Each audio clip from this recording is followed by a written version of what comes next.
Arizona Territory, 1875. The merciless summer sun beat down on the parched earth of the Sonoran Desert, where tensions between settlers and Apache tribes had reached a breaking point. Blood had been spilled on both sides, leaving a legacy of distrust as harsh as the unforgiving landscape itself. Preston Hayes pulled his hat lower over his eyes, scanning the distant horizon where heat waves danced like ghosts across the desert floor. At 25, Preston had already seen more death than most men twice his age. The Civil War had claimed his youth, and the frontier had hardened what remained of his heart. Tall and lean from years in the saddle, his handsome features were etched with a wariness that belied his years. Though he kept his face mostly clean-shaven, 3 days of light stubble shadowed his strong jawline. "No room for soft hearts out here," he muttered to his horse, a chestnut gelding named Copper. "Trust gets you killed faster than a rattlesnake bite." Preston had come west after Appomattox, carrying little more than his revolver and the conviction that he would never again put faith in anyone but himself. The frontier was no place for attachment, only survival. He'd built a small ranch 10 miles outside Silver Springs, keeping to himself and turning away from the complications of human connection. What he wanted was simple: solitude, security, and enough cattle to keep him fed. What he refused to acknowledge was the hollow ache that sometimes woke him in the darkest hours of night, a yearning for something the frontier seemed determined to deny him. "Copper, we need to make Silver Springs by nightfall," he said, patting the horse's neck. "Those supplies won't fetch themselves." As Preston guided his mount toward town, he remained unaware that fate had already set in motion events that would challenge everything he believed about survival in this harsh land. Silver Springs had grown from a mining camp to a proper town with a main street, general store, and 3 saloons. Preston hitched Copper outside Jensen's general store and stepped through the door, nodding curtly to Mr. Jensen. "Afternoon, Hayes," the shopkeeper called. "Your usual order." "Add some extra ammunition," Preston replied. "There's been Apache movement near the North Ridge." The store fell silent at his words, a woman clutching her child closer. An elderly man spat on the floor. "Savages," the old-timer growled. "Army should round 'em all up." Preston said nothing. He had no love for the Apache after losing 2 neighbors to raids last spring, but he'd seen enough war to know hatred only bred more bloodshed. He waited as Jensen gathered his supplies, eager to be on his way before the gathering clouds released their burden. The door swung open behind him, bringing a gust of wind that scattered papers from the counter. Preston turned, irritated by the interruption, and froze. She stood in the doorway like an apparition, a young woman of perhaps 22, with skin the color of sun-warmed sand and eyes as dark as midnight. Her long black hair fell in a single braid over her shoulder, reaching nearly to her waist. She wore a simple blue calico dress with a leather belt, but there was something in her bearing that marked her as different. "What's she doing in here?" the old man grumbled loudly. The woman ignored him, approaching the counter with quiet dignity. "I need medicine," she said in perfect English, though her accent carried the cadence of her native tongue. "For fever." Jensen looked uncomfortable. "We don't serve." "She's with me," Preston heard himself say, the words leaving his mouth before his mind could catch them. All eyes turned to him in shock, the woman's most of all. "I hired her," Preston continued, committed now to the lie, "to help with household matters at my ranch." The woman's dark eyes widened slightly, but she said nothing to contradict him. "You hired an Apache woman?" Jensen asked incredulously. "Last I checked, my business was my own," Preston replied coldly. "The medicine, Jensen. Put it on my account." As they left the store together, the murmurs of disapproval followed them onto the boardwalk. Preston led her quickly to his horse, aware of the hostile stares from the townsfolk. "Why did you do that?" she asked, her voice low. "I don't know," he answered honestly. "What's your name?" "Jenara Kuhaya," she replied, watching him warily. "I'm Preston Hayes. Look, you can't stay in town. They'll run you out or worse. I meant what I said about taking you to my ranch, but only until you can safely return to your people." A flash of something grief perhaps crossed her face. "I have no people to return to," she said flatly. Rain began to fall in heavy drops, plastering Preston's shirt to his skin. "We need to go," he said, helping her mount behind him. "Whatever your story is, it can wait until we're dry." As they rode through the downpour, Preston questioned his sanity. An Apache woman with no tribe, a town full of suspicious settlers, and now her arms wrapped tentatively around his waist as they galloped across the open country. "Trust gets you killed," he reminded himself. Yet something about Jenara Kuhaya's dignified silence stirred a long-dormant protectiveness within him. What he couldn't possibly know was that Jenara carried a secret that would forever alter his carefully constructed isolation, a secret that would either destroy them both or heal wounds deeper than either could imagine. The rain had subsided by the time they reached Preston's ranch, a modest spread with a small wooden house, barn, and corral that housed a dozen cattle. Smoke still rose from the chimney where he had banked the morning fire. "It is not much," he said as he helped her down from the horse, suddenly self-conscious about the simplicity of his home. "It is more than I have," Jenara replied quietly. Inside, Preston stoked the fire while Jenara stood awkwardly in the center of the main room, water dripping from her dress onto the wooden floor. "I have some old clothes that might fit you," he offered. "And there's a screen in the corner where you can change." When she emerged in his too large flannel shirt and trousers rolled at the ankles, Preston had a pot of coffee brewing and beans warming on the stove. "You need to tell me why you're alone," he said, handing her a steaming cup. "The fever medicine, who is it for?" Jenara wrapped her slender fingers around the cup, her eyes fixed on the liquid within. "My brother," she finally said. "He is hiding in a cave 3 miles north of here. He was shot by soldiers who thought he was raiding. Our band was scattered months ago. Many died of the white man's disease. Others were taken to the reservation. We were hunting alone when the soldiers came." Preston frowned. "And you walked into a town full of people who would just as soon shoot you as look at you." "I had no choice," she said simply. "He will die without medicine." Preston ran a hand through his damp hair. "We'll take it to him tomorrow at first light. It's too dangerous to travel at night, especially with patrols looking for Apache." Jenara's eyes met his, searching. "Why are you helping me? Your kind and mine, we are enemies." "I've had enough of enemies to last a lifetime," Preston replied, the weight of his Civil War memories heavy in his voice. "Get some rest, you can take the bed." "I'll sleep by the fire." As Preston settled onto his bedroll near the hearth, listening to the soft sounds of Jenara's breathing from the adjoining room, he wondered what madness had possessed him. Harboring an Apache woman and planning to help her wounded brother, it was the sort of foolishness that got men killed out here. Yet as sleep finally claimed him, Preston couldn't shake the feeling that something fundamental had shifted in his carefully ordered world, like the first tremor before an avalanche. Dawn broke clear and cool, with dew sparkling on the desert plants surrounding the ranch. Preston had risen early, saddled 2 horses, Copper and a gentle mare named Sadie, and packed supplies for their journey. Jenara emerged from the house, her hair freshly braided and her face set with determination. In the morning light, Preston was struck again by her beauty, not the painted prettiness of town women, but something wilder and more authentic. "You have another horse," she observed. "Belonged to my foreman before he moved on to California," Preston explained, adjusting Sadie's saddle. "She's steady and sure-footed." "You would trust me with your horse?" Jenara asked, genuine surprise in her voice. Preston paused, realizing the truth of it. "I suppose I am." They rode north in silence, Jenara leading the way through arroyos and rocky passes that Preston, despite his years in the territory, had never noticed. She moved with the confidence of someone reading a familiar story, every landmark a word she knew by heart. "How did you learn such perfect English?" he asked as they navigated a narrow canyon. "Missionaries," she answered. "They came to our village when I was a child. I learned their language, their writing. They thought they were saving my soul." A faint smile touched her lips. "My father thought it wise to understand the enemy's words." "And what do you think?" Preston asked. Jenara considered this as they emerged onto a plateau overlooking a vast expanse of desert. "I think understanding does not make us the same, but it can keep us from killing each other unnecessarily." They continued on until Jenara suddenly raised her hand, signaling him to stop.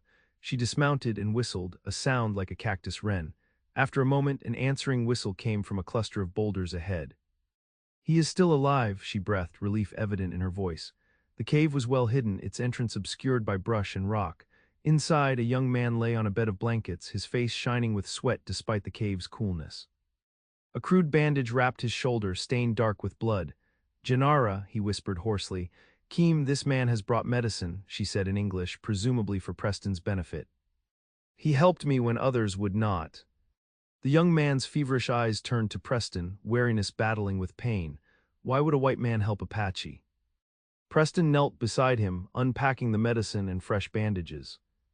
"Because today we're not white and Apache. We're just people who don't want to see more death." As Preston cleaned and redressed the wound, discovering with relief that the bullet had gone clean through, Jenara explained how her brother had been hunting when a patrol spotted him. Though he carried only a hunting knife, the soldiers had fired without warning, assuming any Apache was hostile. The fever is the greater danger now, Preston said, helping Keem drink a mixture of willow bark and the medicine from Jensen's store. He needs proper care. This cave is too damp and the wound could fester. We have nowhere else, Jenara said. Preston looked between the siblings, weighing the risk against his conscience. My ranch, it's isolated enough. No one comes there uninvited. You would shelter Apache fugitives? Keem asked weakly. I'm sheltering 2 people who need help, Preston corrected. Can you ride?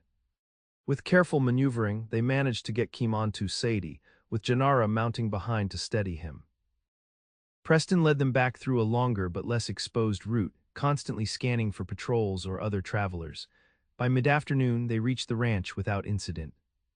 Preston helped carry Keem into the house, settling him in the single bedroom while Jenara prepared a poultice of herbs she had gathered during their journey. That night, as Keem slept fitfully under Jenara's watchful eye, Preston sat on his porch contemplating the strange turn his life had taken. 2 days ago he had been alone, convinced that solitude was his only shield against the world's cruelty. Now his home harbored 2 Apache siblings, the very people most of his neighbors would shoot on sight. Your brother's fever is breaking, Preston said the following morning as Jenara emerged from the bedroom, looking exhausted but relieved. Yes, she confirmed. Your medicine and mine together are strong medicine. She hesitated, then added, You have risked much for strangers. Preston shrugged uncomfortably. Maybe I'm tired of seeing death. Over the next week, as Keem slowly recovered, Preston found himself drawn into conversations with Jenara that stretched late into the evening. She spoke of her people's traditions, their deep connection to the land, and their struggle against the encroaching settlers. He shared stories of his Virginia childhood, the horrors of Antietam and Gettysburg, and his journey west in search of peace.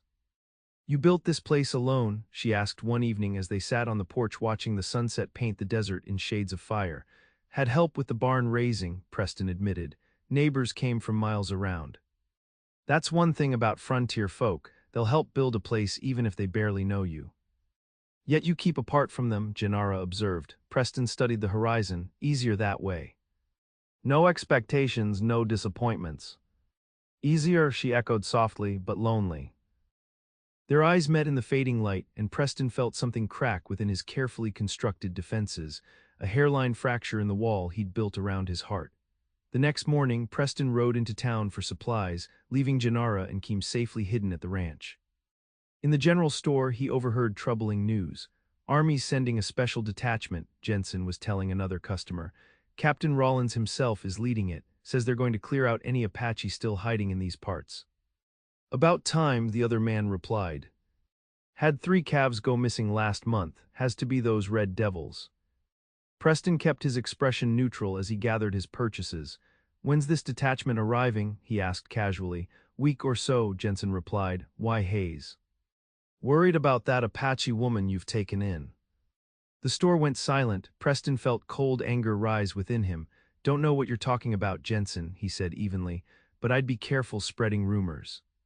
Men have been shot for less out here. Jensen paled slightly. No offense meant, just talk going around is all. Preston paid for his goods and left quickly, riding hard back to the ranch. Someone had seen Jenara or perhaps followed them. Either way, time was running out. We need to move, he told Jenara and Keem as soon as he returned. Army detachment's coming and there's talk in town about you being here. Keem struggled to his feet, his wound healing but still weak. We will go, you have done enough. And go where? Preston demanded. The patrols are already watching the trails to the mountains and you're in no condition to travel far. Jenara touched her brother's arm, speaking rapidly in Apache. Keem responded angrily, gesturing at Preston. What's he saying? Preston asked. He says we cannot bring more danger to you, Jenara translated, that you are not our people and we should not expect more. Preston ran a hand through his hair in frustration. Tell him I'm not doing this because I expect anything. I'm doing it because it's right. As Jenara translated, Preston moved to the window, looking out across his land. What was he thinking, risking everything for 2 Apache strangers? Yet the thought of Jenara and Keem being captured or worse twisted something painful inside him. There's a line shack, he said finally, in the hills about 15 miles west. It's on my property but hidden in a grove of cottonwoods near a spring. No one knows about it except me. You'll be safe there until Keem is strong enough to travel. That night, under cover of darkness, they rode west. Preston led them through winding arroyos and over rocky ridges where they would leave no tracks, eventually reaching a small clearing nestled among trees. The line shack was little more than a one-room cabin with a stone fireplace, but it offered shelter and protection. I'll bring supplies every few days, Preston said as he helped unload the horses. No one comes this far west on my property. Keem nodded stiffly, pride and gratitude warring in his expression. I will remember this debt, he said formally. Jenara walked Preston to his horse as he prepared to leave. In the moonlight, her face seemed to glow with an inner light that made his breath catch. You should stay away for a while, she said softly. If they suspect you, they will watch your movements. I'll be careful, he promised, but I won't leave you out here without supplies. Jenara hesitated, then reached up to touch his cheek, a gesture so unexpected that Preston froze. You are not what I was taught white men would be, she whispered. Before he could respond, she stepped back, wrapping her arms around herself. Preston mounted Copper, his skin still tingling from her touch, and rode back toward the ranch with his thoughts in turmoil. For 3 weeks, Preston maintained the precarious balance, working his ranch by day and occasionally slipping away to bring supplies to the line shack. Each time, Keem's strength seemed improved, and each time the connection between Preston and Jenara deepened through long conversations under the stars. She told him of her childhood in the mountains, of Apache traditions and beliefs, of her dreams before the wars with the white settlers had shattered her people's way of life. In turn, he shared his own shattered dreams, the Virginia farm he'd hoped to build before the war, the family he'd once imagined having. Why did you never marry? She asked one evening as they sat by the small stream near the cabin. Preston picked up a stone, turning it over in his fingers. Never stayed in one place long enough, I suppose. After the war, something inside me just wouldn't settle. And now, you have been on this ranch for 3 years, you said. Now I'm harboring fugitives and risking a hanging, he replied with a wry smile. Not exactly the actions of a man looking to start a family. Jenara studied him, her dark eyes reflecting the first stars appearing above. I think you are afraid, she said simply. Of what? Of caring too much, of losing again what you once lost. Preston tossed the stone into the water, watching the ripples spread. Maybe you're right, he admitted. Caring about people in this country, it's inviting heartbreak. Yet here you are, she said softly, caring anyway. Their eyes met and something unspoken passed between them, an acknowledgement of the current that had been drawing them together against all reason, against the brutal reality of the world around them. Preston returned to his ranch that night with Jenara's words echoing in his mind. Was she right? Had he been hiding on his isolated ranch, not from others but from his own capacity to feel? The answer came the following day when Preston rode into town for supplies and found Captain Rollins and a dozen soldiers already established at the saloon. Hayes, isn't it? Rollins called as Preston tied Copper to the hitching post. I'd like a word with you. The captain was a hard-faced man with cold eyes that had seen too much frontier violence. Word is you've been harboring Apache on your property, he said without preamble. Is that so? Preston replied evenly. And whose word would that be? Does it matter? Rollins shrugged. We'll be conducting a thorough search of all outlying properties starting tomorrow. Thought you should know. My ranch is private property, Captain. Army has jurisdiction when it comes to hostile Indians, Rollins countered. Unless you have something to hide. Preston maintained his composure, though his heart hammered against his ribs. Nothing to hide, Captain, just value my privacy. As he gathered his supplies and prepared to leave town, Preston noticed Jensen watching him from the doorway of his store, guilt written clearly across his face. So that was his informant. Preston rode hard back to the ranch, then continued on to the line shack without stopping. He found Jenara gathering herbs by the stream while Keem practiced walking with a makeshift cane. Army's in town, Preston said without preamble. They're searching all the ranches starting tomorrow. You need to leave tonight. Keem straightened, his face hardening with resolve. We have stayed too long already. Where will you go? Preston asked, the question directed at both siblings but his eyes on Jenara. There are caves in the Dragon Mountains, Keem said. Other Apache hide there. We will find them. Preston nodded, trying to ignore the hollow feeling spreading through his chest. I'll bring extra supplies, enough for a week's journey. As Keem went to gather their few belongings, Jenara remained by the stream, her eyes on Preston's face. You are troubled, she observed. I'm concerned for your safety, he replied, not quite meeting her gaze. That is not all, she said, stepping closer. Speak your heart, Preston Hayes. The sound of his name on her lips broke something loose inside him. I don't want you to go, he admitted, the words rough with emotion. These past weeks, I've felt more alive than I have since before the war. When I'm with you, the world makes sense again. Jenara's eyes widened, but before she could respond, a shout from Keem interrupted them. He was pointing to the horizon where a dust cloud marked approaching riders. They must have followed you, Keem said urgently. We must hide. Preston cursed himself for his carelessness. The cave behind the waterfall, he said quickly. Take only what you need, I'll lead them away. As Jenara and Keem gathered essential supplies, Preston removed his bandana and wiped down Copper's flanks, darkening the horse's coat with water from the stream. What are you doing? Jenara asked. Making Copper look like a different horse, he explained. Go now, I'll return when I can. Jenara hesitated, then impulsively stepped forward and pressed her lips to his in a brief, fierce kiss. Be careful, she whispered. Before Preston could recover from his surprise, she and Keem disappeared into the underbrush, heading for the hidden cave behind the small waterfall half a mile upstream. Preston mounted Copper and rode hard in the opposite direction, making sure to leave visible tracks. He heard shouts behind him as the patrol spotted him, and the thunder of hooves as they gave chase. For an hour he led them on a wild chase through the hills, finally losing them in a rocky canyon before circling back toward his ranch by a roundabout route. Night had fallen by the time he reached home, his horse lathered and his own body aching with tension. He had just settled Copper in the barn when the sound of approaching riders set his nerves on edge again. Stepping into the shadows, Preston watched as Captain Rollins and 6 soldiers dismounted in his yard. Hayes, Rollins called. We know you're here. Preston stepped out, forcing casualness he didn't feel. Evening, Captain, wasn't expecting company. Rollins's eyes narrowed. Where have you been all day, Hayes? My men spotted someone matching your description out by the western hills. Checking my fence line, Preston lied smoothly. Got some broken sections after that last storm. With a pack full of supplies, one of the soldiers challenged. Preston shrugged. Man gets hungry working all day. Rollins stepped closer, his hand resting meaningfully on his sidearm. I don't like being led on a wild goose chase, Hayes. Where are the Apache? I don't know what you're talking about, Preston maintained, though his mouth had gone dry. Search the house, Rollins ordered 2 of his men. The rest of you check the barn and outbuildings. Preston stood motionless as the soldiers tore through his property, appending furniture and ransacking cupboards. They found nothing, of course. Jenara and Keem had never been to the main ranch house. Nothing, Captain, reported a soldier. Rollins studied Preston with cold calculation. You're hiding something, Hayes.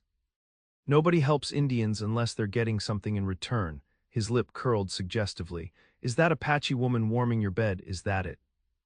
Preston's fists clenched at his sides, but he kept his voice level. I think you should leave now, Captain. We'll be watching you, Rollins promised.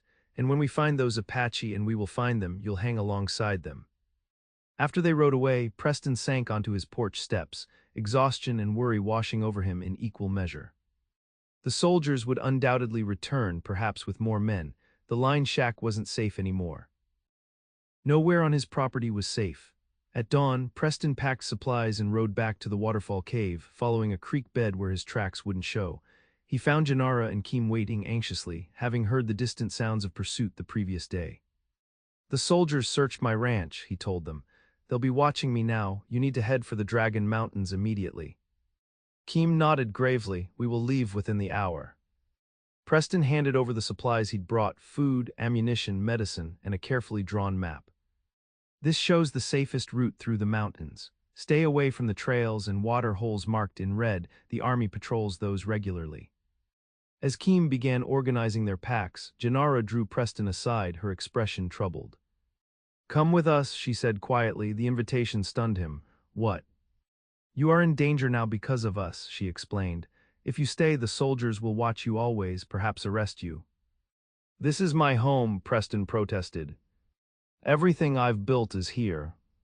Jenara's eyes searched his. What good is a home filled with loneliness? You said yourself that when we are together, the world makes sense. Do you not feel it too, this connection between us? Preston looked away, unable to deny the truth in her words, yet equally unable to imagine abandoning everything he'd worked for. It's not that simple, he said. No, she agreed sadly. Nothing worthwhile ever is. They parted an hour later, the weight of unspoken feelings hanging between them.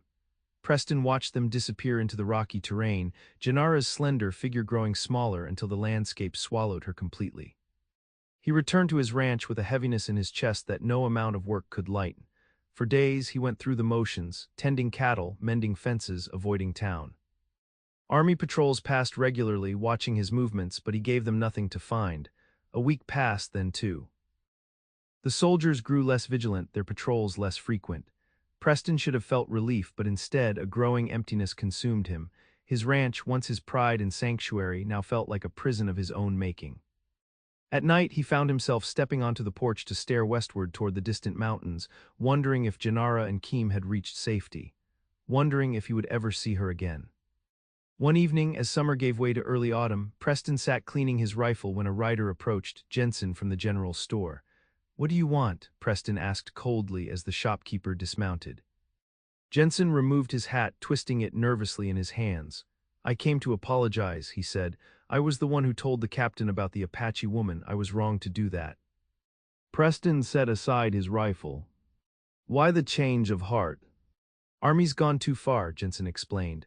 "They've been rounding up any Apache they find, women, children, old folks, and treating them worse than animals. Shot a young boy last week who was just fishing in the creek." He shook his head. "It ain't right." "No," Preston agreed quietly, "it isn't." "There's more," Jensen continued. "Captain Rollins has been bragging in the saloon. Says they found a group of Apache hiding in the Dragon Mountains 3 days ago, ambushed them at dawn." Preston felt his blood turn to ice. "Any survivors?" "He didn't say," Jensen replied.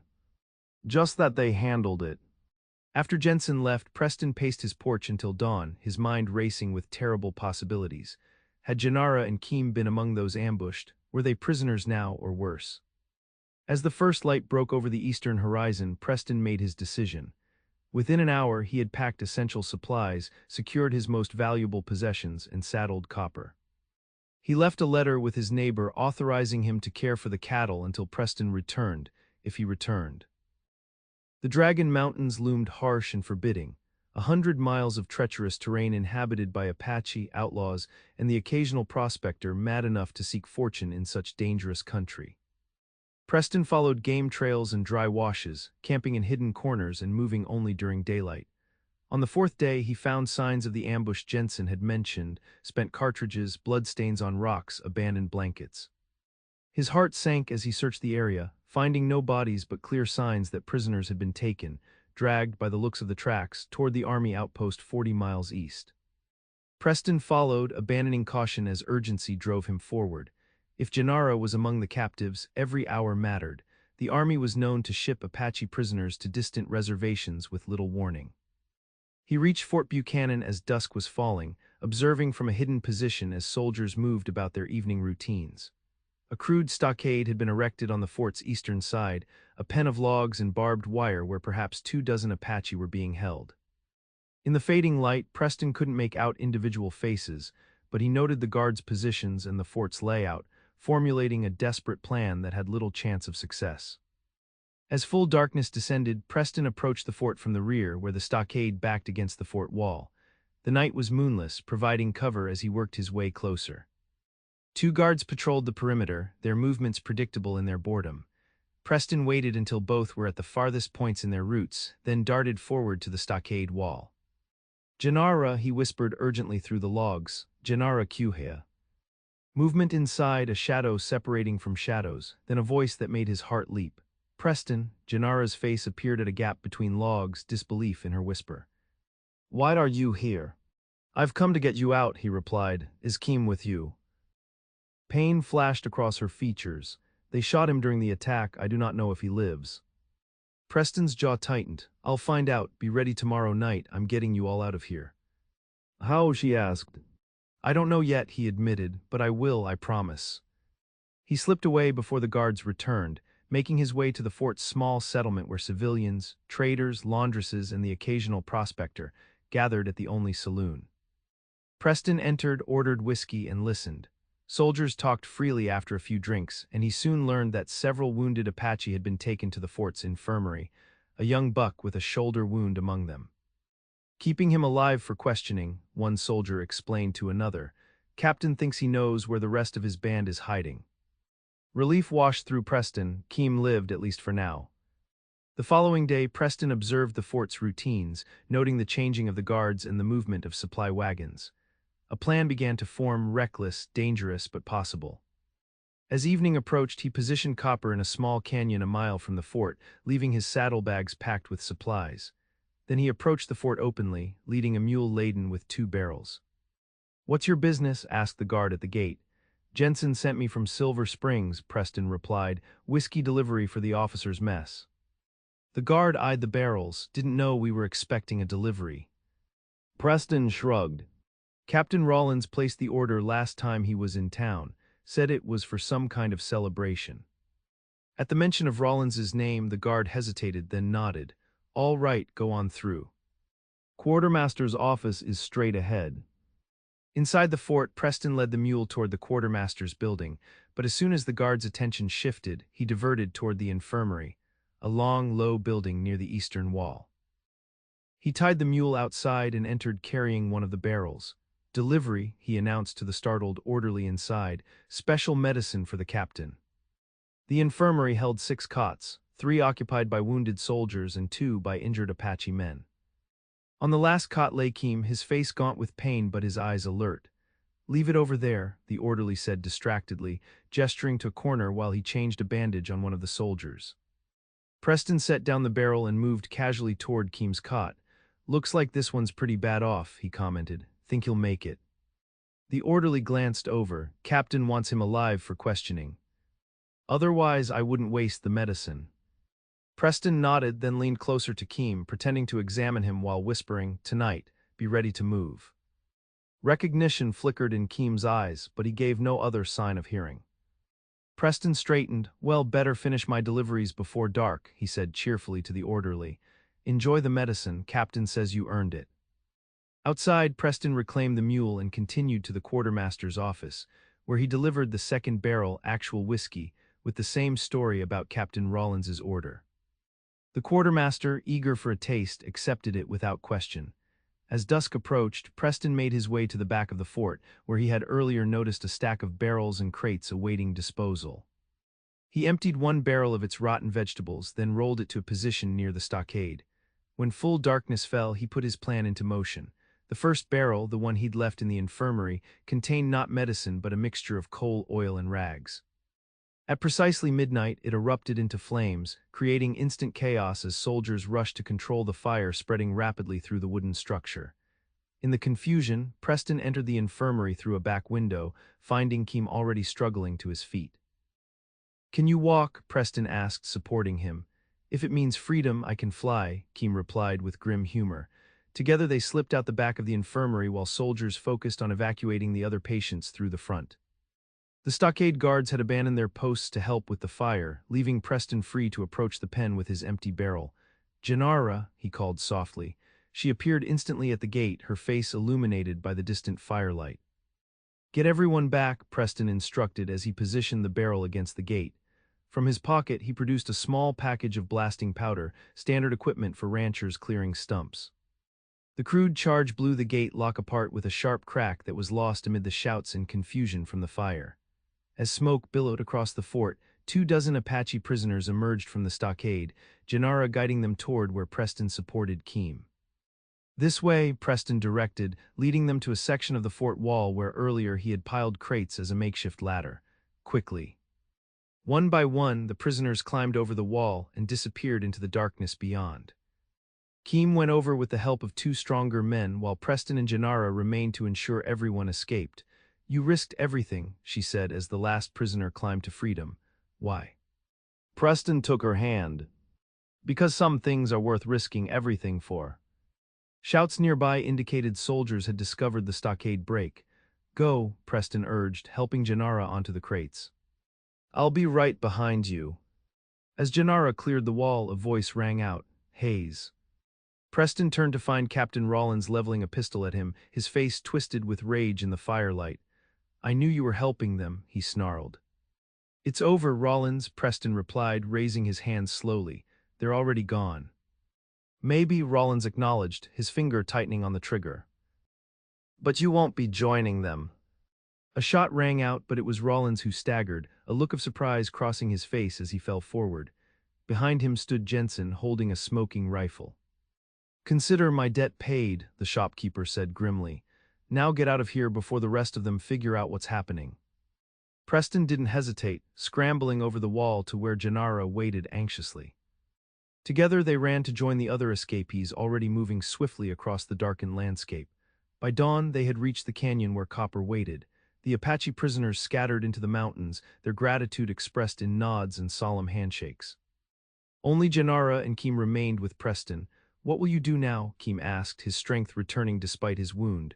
Preston looked to Jenara, his heart in his eyes. That depends. On what? She asked softly. On whether you still want me to come with you, he replied. My ranch is gone to me now, I'm a wanted man. Jenara stepped closer, taking his hands in hers. I want more than that, she said. I want to build something new, not Apache, not white, but ours together. Preston felt the last of his walls crumble as he drew her into his arms. I think I've been waiting my whole life to hear those words, he murmured against her hair. There are hidden valleys in the mountains to the south, Keem offered. Places where no soldiers go, where the land is good. We could start there. As the sun broke over the eastern horizon, Preston Hayes looked at the woman in his arms and the endless possibilities stretching before them. He had come west seeking isolation, believing the frontier left no room for love. Instead, he had found that love was the only thing that made the frontier bearable. South it is, he agreed, his heart lighter than it had been in years. 3 days later, they crossed the border into Mexico, leaving behind the violence and prejudice that had shaped their lives.